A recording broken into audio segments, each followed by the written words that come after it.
Hai Mam, sudah tahu belum bahwa sekarang untuk klasifikasi autis itu bukan lagi di level ringan, level sedang maupun berat ya. Menurut ilmu yang saya dapat, pelatihan bersama Dr. Julita Lea, beliau mengatakan bahwa klasifikasi autis sekarang terbagi berdasarkan fungsionalnya. Level 1 itu ketika anak membutuhkan bantuan ringan. Level 2 ketika anak itu membutuhkan bantuan lebih besar. Dan level ketiga ketika anak itu membutuhkan bantuan sangat besar atau prom penuh. Nah, kabar baiknya bahwa sekarang itu banyak sekali dokter-dokter biomedis atau dokter-dokter yang menangani masalah autis itu mengatakan autis itu sebenarnya bisa disembuhkan. Meskipun banyak juga dokter bahkan profesor ya yang mengklaim bahwa autis itu adalah merupakan gangguan atau spektrum. Jadi tidak bisa disembuhkan, bisanya hanya diminimalisir. Tapi kalau saya pribadi ya, sebagai orang tua dengan anak autis dan pengalaman saya selama kurang lebih 3 tahun mencoba ikhtiar berbagai cara ya, insya Allah saya meyakini ya bahwa autis itu bisa disembuhkan asal dengan cara yang tepat. Julita Lea juga mengatakan untuk menyembuhkan anak autis itu kita perlu 3 poin. Yang pertama yaitu adalah stop racun. Jadi anak-anak autis itu memang cenderung mengalami yang namanya hipersensitif di pencernaan. Jadi kita jangan membiarkan anak itu memakan makanan yang membuat terjadinya leaky gut atau kebocoran usus dan itu yang mempengaruhi kerja dari otak.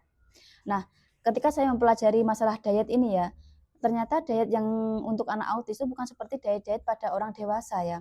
Jadi di diet anak-anak autis itu kita memang menyetop segala sumber makanan yang membuat anak itu error dan menggantikan makanan-makanan yang diperbolehkan. Itu pun juga harus sudah melalui rotasi dan eliminasi. Mana yang menyebabkan anak ini tantrum, mana yang menyebabkan anak ini perilakunya bermasalah dan seterusnya. Nah, dan setiap hari paling tidak itu minimal 4 rotasi supaya mengurangi tingkat alerginya.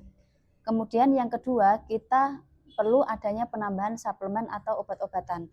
Nah, untuk suplemen dan obat-obatan ini kita memang sebaiknya harus konsultasi kepada dokter biomedis atau dokter-dokter yang menangani masalah autis. Tapi bukan berarti ini obat-obatan yang seperti antidepresan dan seterusnya. Jadi obat-obatan di sini itu adalah obat-obatan yang ketika di tes lab itu anaknya ternyata banyak sekali bakteri ataupun jamur yang ada di dalam tubuhnya. Kalau saya sendiri memang anak saya itu juga minum suplemen ya, dan saya tidak untuk saat ini memang saya tidak memakai produk lokal.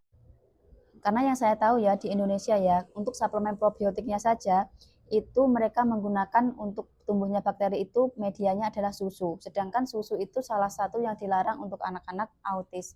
Jadi saya menggunakan suplemen itu memang dari luar negeri. Bisa dari kalau saya itu memakainya dari Krickman dan Clear Labs. Nah, kemudian yang ketiga itu dengan cara terapi yang intensif. Dan salah satu metode terapi yang terbukti efektif berdasarkan evidence base itu adalah metode Applied Behavior Analysis atau metode ABA. Metode ABA ini harus terstruktur, jelas, dan ada targetnya juga. Untuk metode ABA ini seharusnya memang diaplikasikan ke anak itu 40 jam per minggu atau meleknya anak. Jadi ketika anak itu terjaga ya itu mulai harus diterapi. Tapi 40 jam per minggu itu bukan berarti semuanya di dalam sesi ya. Jadi di luar sesi kita juga bisa melakukan terapi.